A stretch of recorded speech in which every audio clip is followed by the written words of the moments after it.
stay up there for the picture afterwards.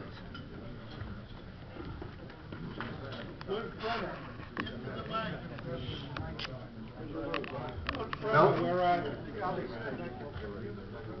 As I look out at this group and reflect back Glasses are reflecting too much. about 16 years when I took over as chairman,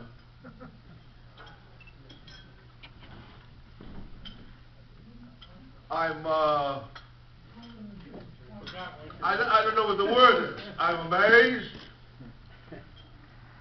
at what has happened over the years and the need. Apparently, Company A has fulfilled in generating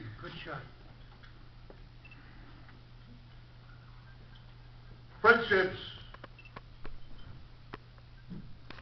and giving us something, well, it sounds dramatic, giving us something to live for in our older years.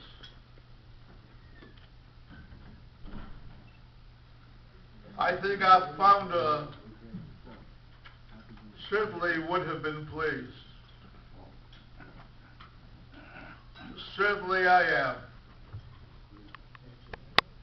And I wish I had as many years to look forward to as have passed.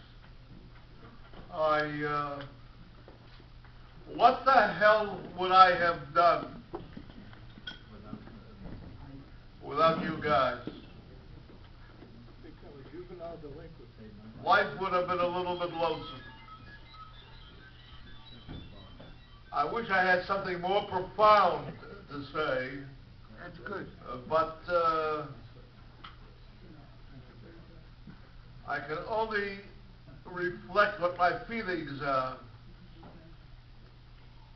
It's great to be here. Thank you.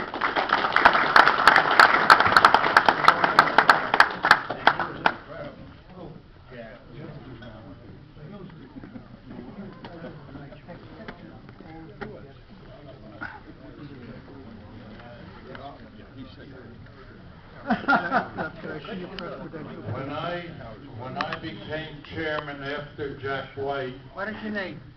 Ben Cushing. I was at first very uncomfortable.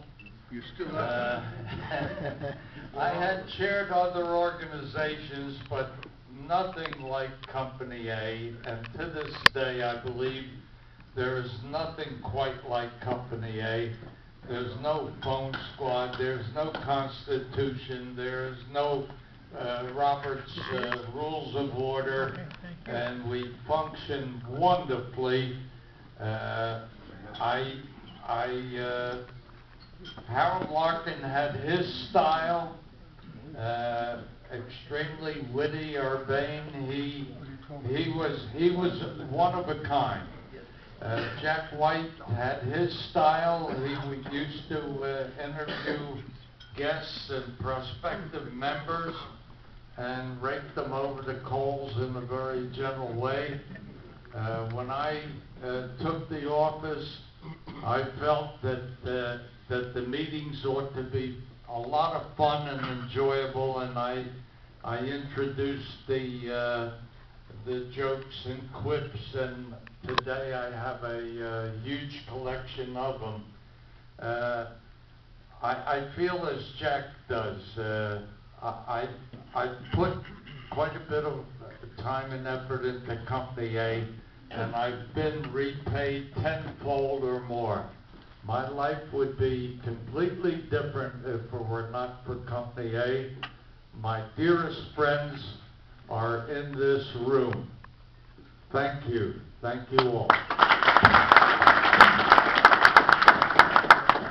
Very good, Ben Kushner.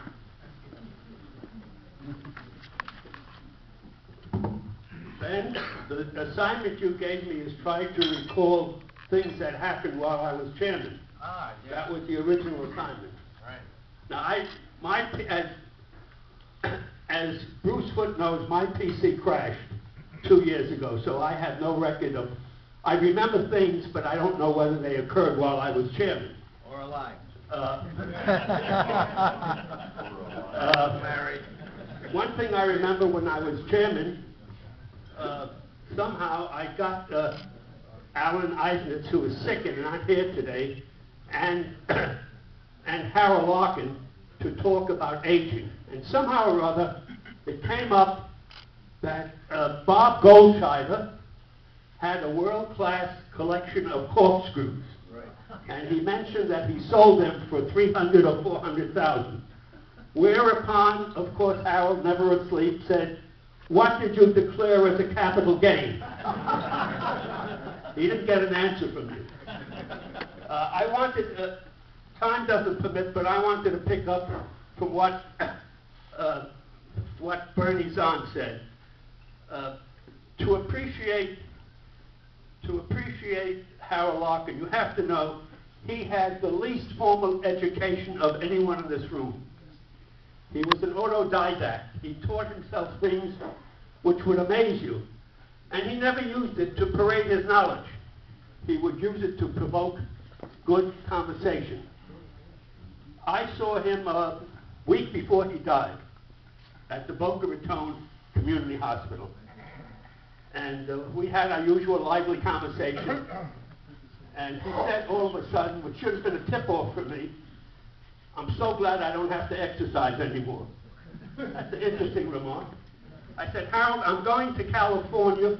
I'll see you in about 10 days when I come back." He said, "You ain't seeing me again." The realist. Now, his accomplishment, I have been fortunate to have worked with autodidacts, people who, for example, in my field, didn't make it to fellowship of the Society of Actuaries, but who had the vision and knew what worked. He beat them all. He taught himself just about everything. The one big argument I had with him goes back 8 years, and I can still see Saul Gordon's face that I would challenge the master. We were talking about what to do with Saddam Hussein. I gave a hypothetical thing. I said, why not, if possible, have the CIA or a member of the Mossad kill him? Harold said, no. I said, why not? I said, if it's possible. He said, that would start a procedure of toppling state heads. I let it go, but I was not satisfied with his answer. He felt that would start the killing of heads of nations. Since Phil Cone mentioned, first of all, I would like to say how proud Harold would be if he knew about the new membership. Not only do we have new members and new SIGs, we have SIGs which are headed by new members. We have new SIGs headed by old members. I don't think, Bob Buckbinder, that you created the harmonica SIG while Harold was alive. I want to mention one other thing that occurred during my chairmanship. Phil Cone mentioned Bernie Drimmer. I was chairman, and I saw Harold take his table number, go from one table to the next. I said, then he goes to the third table. I said, Harold, how did you form this organization? You seem disoriented. He said, no, I saw Bernie Drimmer smile. I wanted to see what was wrong. Typical. Anyhow, it's, as my predecessors have said, it's been an honor to have been pushed by Harold Larkin to achieve something that I would not otherwise have achieved.